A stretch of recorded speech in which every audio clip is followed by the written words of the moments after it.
नमस्कार दर्शकों, कार्यक्रम कानूनी सलाह में आपका बहुत स्वागत है। आज हम बात कर रहे हैं माता पिता एवं वरिष्ठ नागरिकों का भरण पोषण तथा कल्याण अधिनियम पर। बातचीत के लिए हमारे साथ हैं जिला न्यायाधीश भोपाल श्रीमती रश्मि मिश्रा जी। मैडम, कार्यक्रम कानूनी सलाह में आपका बहुत बहुत स्वागत है। नमस्कार दर्शकों, पुराने ज़माने में संयुक्त परिवार होते थे। घर का जो मुखिया होता था वो घर का सबसे वरिष्ठ व्यक्ति होता था और उसी के हिसाब से परिवार चलते थे, सारे फैसले वो ही लेता था और उसी के हिसाब से संयुक्त परिवार में सारी व्यवस्थाएं होती थी। धीरे धीरे परिवेश बदला, संयुक्त परिवार से एकल परिवार हुए और एकल परिवार से कहीं ना कहीं नौबत ये आ गई कि जो घर के बड़े थे, जो वरिष्ठ नागरिक थे, जो बुजुर्ग थे, वो अपने आप को उपेक्षित महसूस करने लगे और नौबत यहाँ तक आ गई कि उसके लिए एक कानून बनाना पड़ा और उनके लिए व्यवस्था करना पड़ी कि यदि उनके साथ कोई ऐसी बात होती है या उनको कहीं लगता है कि उनकी ठीक से देखभाल नहीं हो रही है तो उसके लिए वो कानून की शरण ले सकते हैं। ये बहुत दुखदायी है सुनने में कि कानून इस चीज़ के लिए बना है, पर समय और परिस्थितियों वश ये कानून बना। ये कानून क्या है और इसमें क्या प्रावधान किए गए हैं, आज हम इसी पर चर्चा करेंगे। कार्यक्रम शुरू करने से पहले हम आपको बता दें कि हमारा एक कार्यक्रम लाइव फोन इन कार्यक्रम है और इसके माध्यम से आप सीधे हमसे जुड़कर सवाल कर सकते हैं। हमारा टोल फ्री नंबर है 1800-233-0040। दूसरा नंबर है 0755-266-0049। आइए कार्यक्रम शुरू करते हैं। टेलीफोन नंबर आप डिस्प्ले में देख सकते हैं और आपके जो भी सवाल हैं वो आप हमसे इस टेलीफोन नंबर पे कर सकते हैं। कार्यक्रम शुरू करते हैं। मैडम, सबसे पहले तो जैसा कि हमारा आज का विषय है तो हम आपसे यही जानना चाहेंगे कि माता पिता एवं वरिष्ठ नागरिकों का भरण पोषण कल्याण अधिनियम 2007 क्या है और इस अधिनियम में किस तरह के प्रावधान किए गए हैं। जी मैम, जैसे कई नाम से ही प्रकट है कि माता पिता और वरिष्ठ नागरिकों की देखभाल और भरण पोषण और देखभाल अधिनियम, तो ये कल्याणकारी अधिनियम है।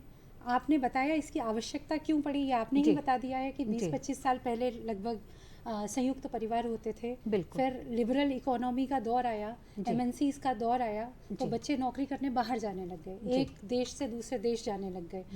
तो ऐसे में जो हमारे बुजुर्ग थे, जो माता पिता थे, वो अकेले पड़ गए, उपेक्षित रहने लग गए और जो संयुक्त परिवार थे वो एकल परिवारों में टूट गए। तो उनकी देखभाल की जिम्मेदारी जिन बच्चों पर थी, जिन रिश्तेदारों पर थी, वो कहीं ना कहीं फेल होने लगे अपनी जिम्मेदारी निभाने में। तब विधायिका को लगा कि भाई इनको जिन पर नैतिक जिम्मेदारी है उनको एक कानूनी जामा पहनाया जाए। तो ये कानूनी जामा उन नैतिक जिम्मेदार लोगों के ऊपर पहनाने के लिए इस अधिनियम का जो है अस्तित्व में आया और उन बच्चों और रिश्तेदारों जो है बाध्यताकारी दायित्व कानून के माध्यम से बनाया गया। तो ये बेसिक कंसेप्ट है इस अधिनियम का। अब जहाँ तक की बात ये है कि इसकी आवश्यकता तो ये हो गई, जहाँ तक की बात है कि इसकी प्रक्रिया क्या है। तो प्रक्रिया में अपने को क्या है कि मैडम इसमें बहुत ही सिंपल सी प्रक्रिया रखी है कि एक भरण पोषण के लिए एक अधिकरण की स्थापना की गई। हर राज्य सरकार एक अधिकरण की स्थापना करेगा और उस अधिकरण में जो हमारे मध्य प्रदेश में एसडीएम उसको पीठासीन करेगा।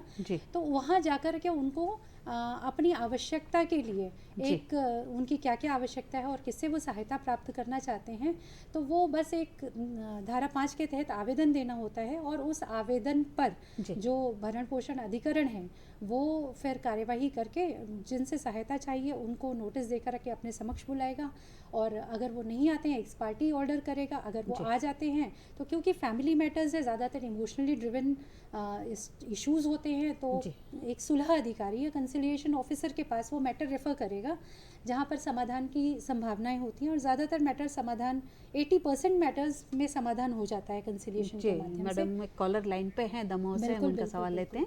महेंद्र जी, कानूनी सलाह में आपका बहुत स्वागत है, बताइए क्या पूछना चाहते हैं। जी नमस्कार मैडम, मेरा क्वेश्चन ये है, ग्रामीण क्षेत्रों में देखा गया है कि जो वृद्धजन माता पिता होते हैं और असमर्थ होते हैं काम धंधा करने में और उनके जो पुत्र है या पुत्री है तो उनको जिंदा में जमीन लिखा लेते हैं और उनके लिए भरण पोषण खाना नहीं देते हैं और तो उनके लिए कानूनी सलाह पर निःशुल्क कानूनी सलाह या कोई सरकार व्यवस्था करवाती है क्या, कोई मतलब ऐसा थोड़ा सा उस पर प्रकाश डालें। जी, बहुत अच्छा सवाल है आपका। मैडम, आपने इनका सवाल सुना होगा। जी हाँ, ये बहुत ही अच्छा सवाल है और ये इस कानून की बहुत ही एक खूबसूरत चीज़ ये है कि जैसे आपने बोला कि ज़िंदा में अपने नाम लिखवा लेते हैं, तो जो अगर ये माता पिता से उन्होंने संपत्ति अपने नाम लिखवा ली है बच्चों ने, तो इस कानून के तहत माता पिता जाकर के अधिकरण के समक्ष, भरण पोषण अधिकरण के समक्ष ये आवेदन अगर देते हैं कि इस तरह से उनको इस वादे के तहत उन्होंने ज़मीन अपने नाम लिखवा ली या गिफ्ट में ले ली, तो अधिकरण के पास ये सारे पावर्स हैं कि वो ज़मीन जो है, वो जो ऐसा ट्रांसफ़र है जो बच्चों के नाम लिखवा दे, उसको वॉइड घोषित कर दे, उसको शून्य घोषित कर दे और वो ज़मीन वापस जो बुज़ुर्ग वाले हैं, माता पिता हैं, उनको लौटा दे। तो ये एक उसका प्रावधान है। दूसरा, अगर भरण पोषण करने में अक्षम है या इनको त्याग दिया है, तो उसके लिए क्रिमिनल लाइबिलिटी भी, पीनल लाइबिलिटी भी बनती है। तो अगर त्याग दिया है उन्होंने, छोड़ दिया है, तो उसके लिए सज़ा का भी प्रावधान है, फ़ाइन का भी प्रावधान है, तो वो सहायता प्राप्त की जा सकती है। मैडम, इनका दूसरा पार्ट ये था कि वो अगर कहीं से कोई सलाह, कानूनी मदद चाहते हैं तो कैसे मिलेगी?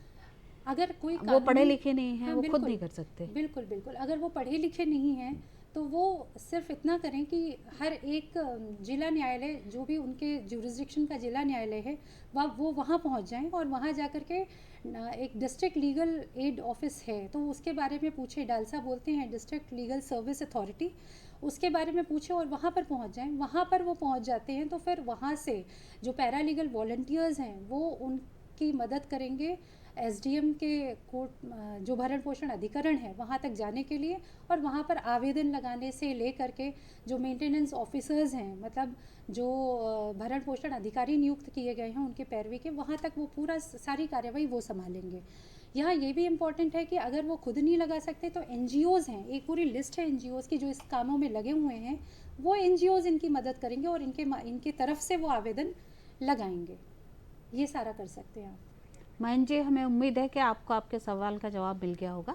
मैडम, हम चर्चा कर रहे हैं जहां वरिष्ठ नागरिक माता पिता के भरण पोषण कल्याण अधिनियम की, तो सबसे एक जो सवाल इन्हीं सवालों से निकल के आता है कि सहायता किससे प्राप्त कर सकते हैं और कौन प्राप्त कर सकता है, मतलब पात्र कौन है जी मैम, प्राप्त करने के लिए और किस किस के विरुद्ध ली जा सकती है? जी मैम, ये बहुत ही अच्छा सवाल है चित्रा जी। मैम। तो मैं ये बताना चाहूँगी कि जैसा कि नाम है वरिष्ठ नागरिक और माता पिता, जी ये दो लोग सहायता प्राप्त करने के अधिकारी हैं, पात्र हैं। जी तो वरिष्ठ नागरिक वो हैं जो इस अधिनियम के तहत पात्र हैं, जो भारत के नागरिक हैं जिनकी जी। आयु 60 वर्ष या उससे अधिक है, वो वरिष्ठ नागरिक की श्रेणी में आएंगे और उनके पास अपनी आय से इतना साधन नहीं है कि वो खुद का भरण पोषण कर सके, या जो उनकी प्रॉपर्टी है, जी। उनकी संपत्ति है, उससे वो अपना भरण पोषण करने में सक्षम नहीं है। जी। तो ऐसे वरिष्ठ नागरिक और ऐसे माता पिता जिनकी आयु, माता पिता के केस में आयु 60 वर्ष से कम भी हो सकती है, लेकिन जी। बाकी क्राइटेरिया वही है कि वो अपना भरण पोषण करने में जी। सक्षम नहीं है।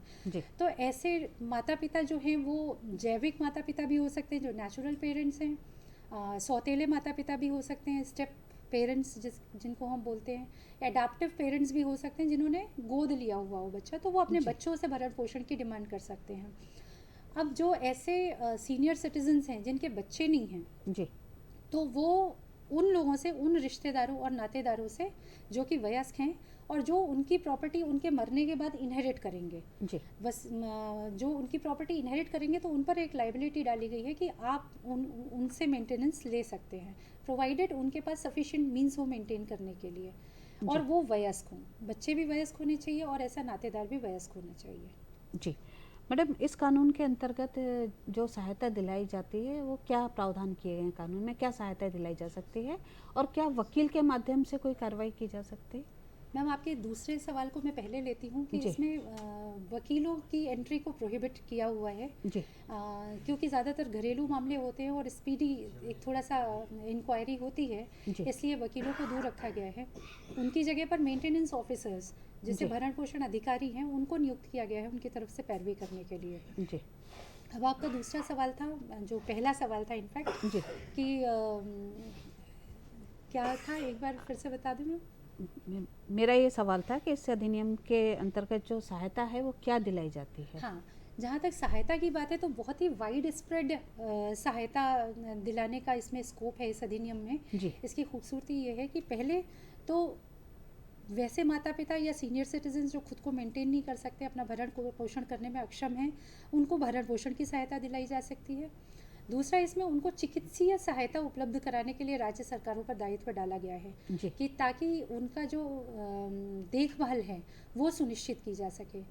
चौथा, तीसरी चीज़ है कि उनकी जो संपत्ति है और उनके जो जीवन है उनकी रक्षा के लिए, उनकी सुरक्षा के लिए इसमें बहुत सारे प्रावधान किए गए हैं। इसमें डीएसपी पर यह दायित्व डाला गया है कि वो अपने एरिया के जो थाना प्रभारी है वो उसके ज्यूरिसडिक्शन में जो रह रहे हैं जितने भी सीनियर सिटीजन्स, उनकी एक लिस्ट तैयार करेगा।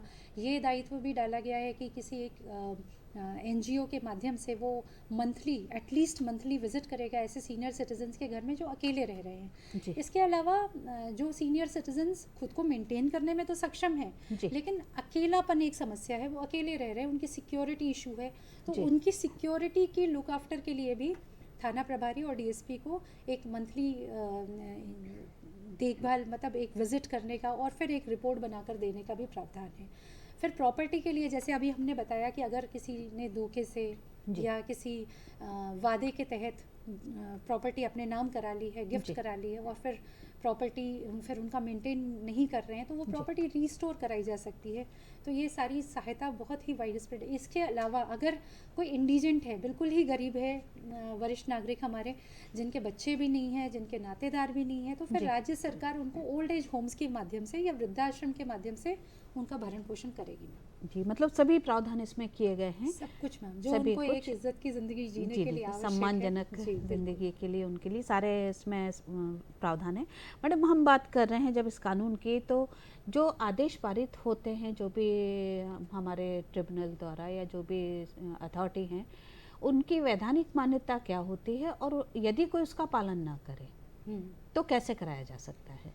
जी मैम, ये इतने जो ट्रिब्यूनल है ये क्योंकि एक लीगल बॉडी है जी, तो उसके आदेशों की विधि मान्यता वैसी ही होती है जैसे कि एक कोर्ट के आदेश की विधि मान्यता होती है जी। तो वो ट्रिब्यूनल जो है वो खुद ही एग्जीक्यूट भी करवा सकते हैं अपने ऑर्डर्स को जी। जैसे अगर उन्होंने आदेश किया कि किसी माता पिता के फेवर में ऑर्डर किया कि ये बच्चे जो है उनको उनके पुत्र और पुत्री उनको 10,000 रुपये प्रति माह का भरण पोषण प्रदान करेंगे जी। अब अगर पुत्र पुत्री यूँ पर ये दायित्व है कि जो आदेश हुआ उस आदेश से 1 महीने के भीतर वो जो राशि है वो अधिकरण में जमा कराएंगे जी, जिससे अधिकरण माता पिता को दे सके या माता पिता को डायरेक्टली देंगे। ये भी दायित्व डाला है जैसे शासकीय कर्मचारी हैं बच्चे या अर्धशासकीय कर्मचारी हैं तो यहाँ तक है कि ट्रिब्यूनल उनके एम्प्लॉयर को डायरेक्ट कर सकता है कि डायरेक्टली उनके जो सेविंग अकाउंट या जो सैलरी अकाउंट है उससे पैसा उतना काट करके डायरेक्टली माता पिता के खाते में जमा करें जी। अब अगर इन सब के अलावा भी वो देने में डिफ़ॉल्ट करते हैं जी, तो फिर वो सारी शक्तियाँ जो एक जुडिशल मजिस्ट्रेट फर्स्ट क्लास को दंड प्रक्रिया संहिता की धारा के चैप्टर 9 में है वो सारी शक्तियाँ इनको प्राप्त हैं कि वो उनको उनकी संपत्ति कुर्क करा सकते हैं, वसूली की कार्यवाही कर सकते हैं, उनको डिफ़ॉल्ट पर आवेदन आने पर 1 महीने की सज़ा दिला सकते हैं, फाइन कर सकते हैं। तो सारे प्रावधान वही हैं इम्प्लीमेंट करने के लिए। बिल्कुल जी हर तरह के प्रावधान किए गए हैं। यदि कोई सारी शक्तियाँ दी गई हैं। इनफैक्ट क्या है, ट्रिब्यूनल को जेएमएफसी के पावर्स भी दे दिए गए हैं और ट्रिब्यूनल को सिविल जज के पावर्स भी दे दिए गए हैं। तो और ट्रिब्यूनल को सबसे अच्छी बात है कि ट्रिब्यूनल को अपने स्वतंत्रता से वो किस तरह का प्रोसीजर अडॉप्ट करते हैं इसको समरीली डिस्पोज ऑफ करने के लिए वो स्वतंत्रता है, अपना ओन प्रोसीजर अडॉप्ट कर सकते हैं वो इन रूल्स के तहत। जी, बहुत ही अच्छा कानून बना है, सभी चीज़ों को ध्यान में रखकर बनाया गया है। अगर कोई माता पिता या कोई भी पक्षकार आदेश से संतुष्ट नहीं है तो इसमें अपील का भी कोई प्रावधान किया गया? जी मैम, बिल्कुल इसमें अपील का प्रावधान है। अगर भरण पोषण अधिकरण ने जो आदेश दिया है उससे कोई भी पक्ष असंतुष्ट है तो वह 60 दिन के भीतर अपीलेट ट्रिब्यूनल है वहाँ पर जाकर के अपील फाइल कर सकता है और अपीलेट ट्रिब्यूनल भी 30 दिन के अंदर, अपील आने के 30 दिन के अंदर जो है उनके आवेदन का निराकरण करेगा। मैडम, कानून बन गया, सारी चीज़ें सब प्रावधान भी हो गए, पर लोगों में इस कानून को लेकर कितनी अवेयरनेस है? क्या लोग इसका लाभ ले रहे हैं इस कानून का, और सच में जिनके साथ हो रहा है वो आ रहे हैं कानून की शरण में? नहीं मैम, अभी क्या है, अवेयरनेस तो धीरे धीरे फैल रही है जी, क्योंकि कानून नया है और लोगों की मानसिकता अभी हमारे समाज में इस चीज़ की एक्सेप्टेबिलिटी है नहीं। जी पेरेंट्स नहीं चाहते हैं कि वो अपने बच्चों के खिलाफ कोई कार्रवाई करे, जी वरिष्ठ नागरिक नहीं चाहते हैं कि वो अपने नातेदारों के खिलाफ कार्रवाई करे। जी तो कई बार अवेयरनेस होते हुए भी इसका एग्जीक्यूशन उतना नहीं हो पा रहा है, क्योंकि वो एक जो सामाजिक ताना बाना है हमारा, जी वो थोड़ा सा इस चीज़ को कॉम्प्लिकेट करता है। लेकिन हाँ, अगर किसी के साथ हो रहा है, जैसे अभी उन्होंने सवाल किया कि गांव में उनके माता पिता की अगर प्रॉपर्टी लिखा ली जी तो बच्चे क्या, तो माता पिता क्या करें, तो अवेयरनेस अब धीरे धीरे फैलेगी। जैसे आपके टीवी शो के माध्यम से एक सवाल आया, जी उस सवाल का जवाब दिया, तो अब लोगों में ये चीज़ तो क्लियर हो गई कि अगर उन्होंने प्रॉपर्टी लिखवा ली या गिफ्ट करवा ली तो जी वो प्रॉपर्टी रिस्टोर बैक तो हो सकती है। तो अब बिल्कुल माता पिता कम से कम ट्रिब्यूनल के पास जाकर के ये तो करवा सकते हैं कि हाँ रिस्टोर बैक हो। दूसरा क्या है कि सिविल न्यायालय में अगर इसी काम के लिए जाएंगे तो जी बहुत बड़ी भारी भरकम कोर्ट फीस लगती है। बिल्कुल इस अधिनियम के तहत अगर माता पिता की कुछ इश्यूज हैं प्रॉपर्टी को लेकर के, तो उसमें जो है कोर्ट फीस बिल्कुल भी नहीं लगती है, जी बिल्कुल ज़ीरो कोर्ट फीस में उनका काम हो जा रहा है। बिल्कुल। और आज हमारा ये कार्यक्रम जो है इसके माध्यम से भी लोग अवेयर बिल्कुल हो रहे होंगे और जो देखेंगे वो अपने साथ के लोगों को भी अवेयर करेंगे। आपका कहना बिल्कुल ठीक है। जी मैडम, हम बात कर रहे हैं जब इस कानून की, तो इसमें यदि कोई पैरवी करने में आर्थिक रूप से सक्षम नहीं है तो इस ऐसे में कानून में क्या प्रावधान किया गया है? मान लो आज मैम, ये मुझे कोई सा- शिकायत जी लगाना है और जी मैम, मेरे पास उतने भी पैसे नहीं है कि मैं टाइपिस्ट को बुला के और ये सब कर सकूं। एक जनरल सवाल हम कर रहे हैं, जैसे गांव के हाँ, लोगों की समस्या आई, हाँ।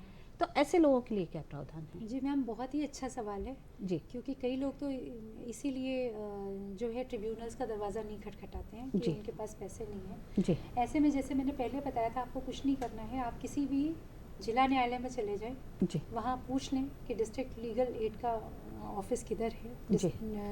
और वहाँ पहुँच जाएं तो वहाँ जो पैरालीगल वॉलंटियर्स हैं वो फ्री ऑफ कॉस्ट उनके जी। आवेदन की ड्राफ्टिंग से लेकर के उनको जो मेंटेनेंस ऑफिसर्स हैं उनके पास तक पहुँचाने का, एसडीएम के ऑफिस तक पहुँचाने का, मतलब मेंटेनेंस ट्रिब्यूनल तक पहुँचाने का वो काम करेंगे। जी इसके अलावा जैसा कि इस अधिनियम की ड्राफ्टिंग है, इसमें आवेदन एक विहित प्रारूप में है, एक भी पैसा नहीं लगना, उस आवेदन को ड्राफ्ट करने में भी नहीं लगना, किसी वकील की ज़रूरत भी नहीं होनी जी। है। एक प्रारूप दे रखा है, उसमें कोई भी, जब आप जाएंगे प्रारूप वहीं maintenance- से मिलता है ट्रिब्यूनल? मैडम, आप जैसे ही अगर आप ट्रिब्यूनल जाएंगे, मेंटेनेंस ट्रिब्यूनल, तो वहाँ आपको बहुत सारे एनजीओज मिल जाएंगे ऐसा काम करते, नहीं तो वहाँ पर मेंटेनेंस ऑफिसर्स हैं जी जिनकी नियुक्ति इसी काम के लिए की हुई है। जी तो वो एक विहित प्रारूप में आपसे भरवाएंगे, आपकी मदद करेंगे वो भरने में, और आपके साइन कराएंगे और आपके माध्यम से आवेदन लगा देंगे। तो वो वहाँ से ही प्रारूप वो आपको दे देंगे फॉर्म का, फिर रिसीविंग भी वो देंगे। तो आपका एक पैसा कहीं भी नहीं लगना है,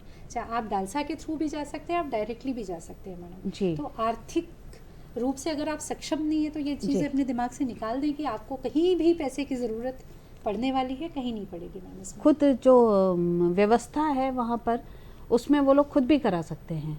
मतलब अगर कोई विधिक सेवा प्राधिकरण तक अप्रोच नहीं कर पाता है, उसको जानकारी नहीं है, तो हाँ मैम। जब वो ट्रिब्यूनल में जाएगा तो वहाँ वो लोग ही सारी सुविधाएं मैडम, उपलब्ध करा देंगे। ट्रिब्यूनल में भी एक्चुअली हमारे डिस्ट्रिक्ट लीगल एड जो ऑफिस है डालसा की, जी डिस्ट्रिक्ट लीगल सर्विस अथॉरिटी की हेल्प डेस्क है मैम। जी तो एक बार वो वहाँ भी पहुँच गया तो वहाँ के हेल्प डेस्क से सारी की सारी सहायता उसको मिल जाएगी, उसको जी। कहीं नहीं भटकना है, वहाँ भी पहुँच करके वो हेल्प डेस्क जोड़ ले।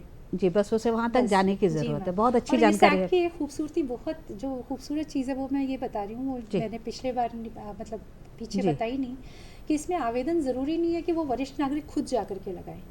जैसे वरिष्ठ नागरिक या माता पिता उम्र के इस पड़ाव पर हैं कि कई बार वो इतने सक्षम, हाँ, सक्षम नहीं बिल्कुल, होते, बेड पर आशक्त- हैं तो क्या जी, करें? तो उनके माध्यम से कोई भी व्यक्ति जिनको वो ऑथराइज करेंगे वो जाके जी। आवेदन लगा सकता है।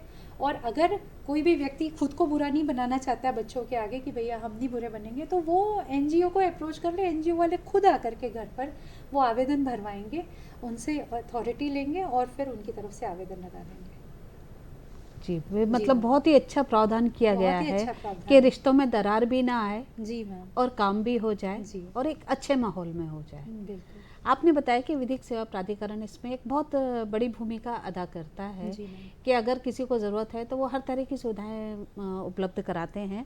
तो यदि कोई विधिक सेवा प्राधिकरण के माध्यम से कुछ कराना चाहता है तो उसे क्या करना होगा? क्या आवेदन के लिए कोई प्रक्रिया होगी?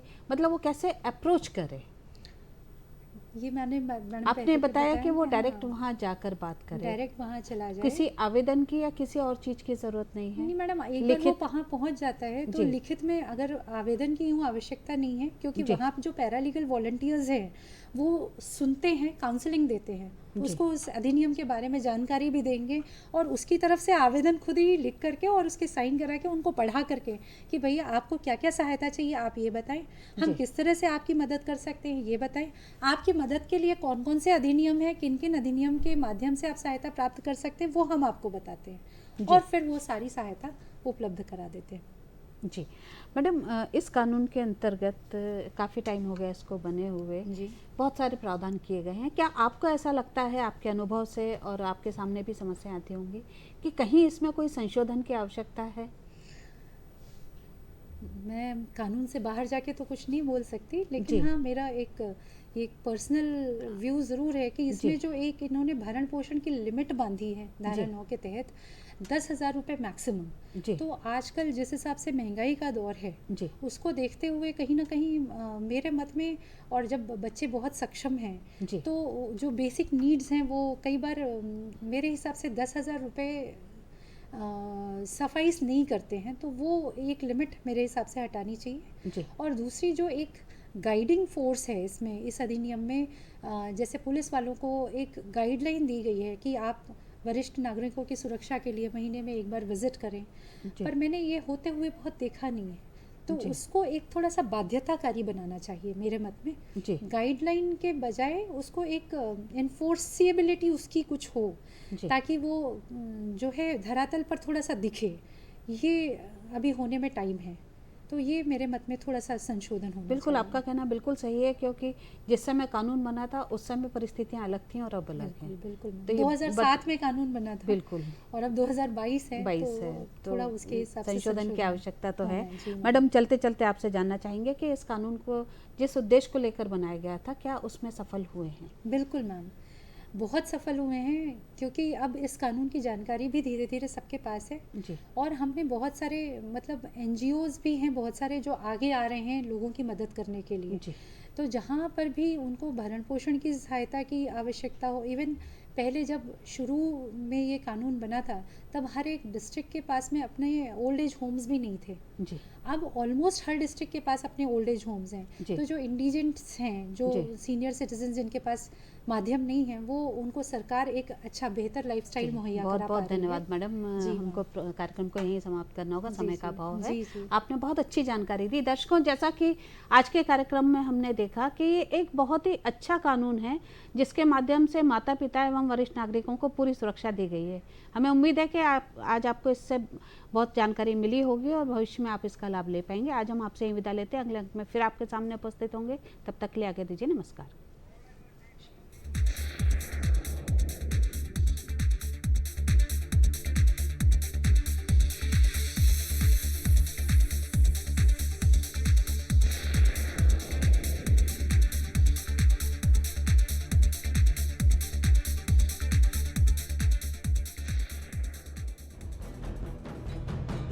जो काल के कपाल पर